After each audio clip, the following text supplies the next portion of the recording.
L-onestà, il-kontabilità u t-trasparenza fil-politika kienu enfasizzati mill-kap tal-Partit Nazzjonalista Simon Busuttil f'intervista li saritlu fuq Radio 101. Dwar dawn il-prinċipji politiċi Simon Busuttil kien ċar. Irrid immexxi gvern li jnadda fil-politika fejn il-ministri jġibu ruhom skont l-ola standards, fejn ministri ma jdaħlux lin nisa tagħhom jaħdmu mal-gvern paga ta' 13,000 euro fix-xahar.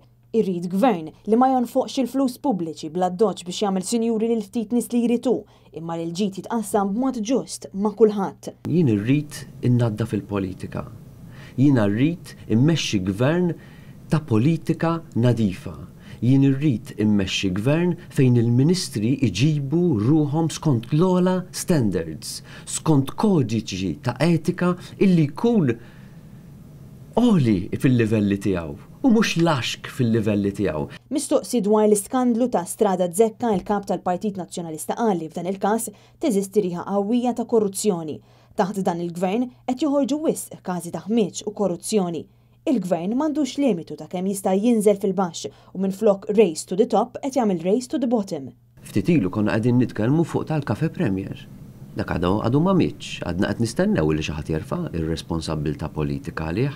Issa jfaqqak skandlu illi kważi iġib l-iskandlu tal-Cafe Premier jidher żgħir ħdejh.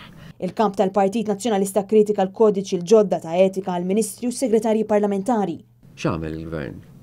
Biddel il-kodiċi ta' etika biex flok saħħu dajfu, biex flok is-sikka l-imġiba tal-ministri il-laxka l-imġiba tagħhom. Per eżempju billi issa saret possibbli illi ministru ikun ministru u jibqa' jaħdem fil-professjoni privata tiegħu. Il-kap tal-Partit Nazzjonalista tkellem ukoll dwar il-każ tal-Konkos fl-Isptar Mater Dei fejn spjega li f'dan il-każ ukoll il-gvern ma jridx li toħroġ il-verità iżda moħħu biss biex iħammeġ lil ħadd ieħor. Filwaqt li esprima d-diżappunt tiegħu għal dan il-każ u qal li jekk jinstab li ntuża Konkos ħażin f'xi binja tal-Isptar Mater Dei għandha tintrefa' r-responsabbiltà minn min għamel ħażin, jiġifieri min provda l-Konkos u min iċċertifikah. Jekk hemm frodi, jekk hemm reat kriminali, għandha tintrefa' responsabbiltà għal Simon Busuttil.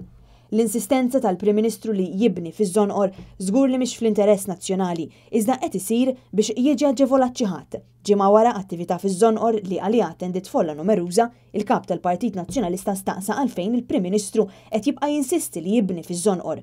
Ta' min idin l-art? Lil min irid jaġevola Joseph Muscat? Għaliex dan in-nuqqas ta' trasparenza? Għalfejn mhux jippubblika l-kuntratti li ffirma. Dwar ir-riformi li qed iwettaq il-Partit Nazzjonalista Simon Busuttil qal li s-Segretarju Ġenerali l-ġdid Rosette Take għandha biċċa xogħol kbira, imma għandha l-kwalitajiet ta' amministrazzjoni u ċert li se tagħmel biċċa xogħol tajba għal Simon Busuttil li ringrazzja lil Chris Said għal ħidma tiegħu fl-aħħar sentejn li issa se jkun qed jiffoka esklusivament fuq Għawdex.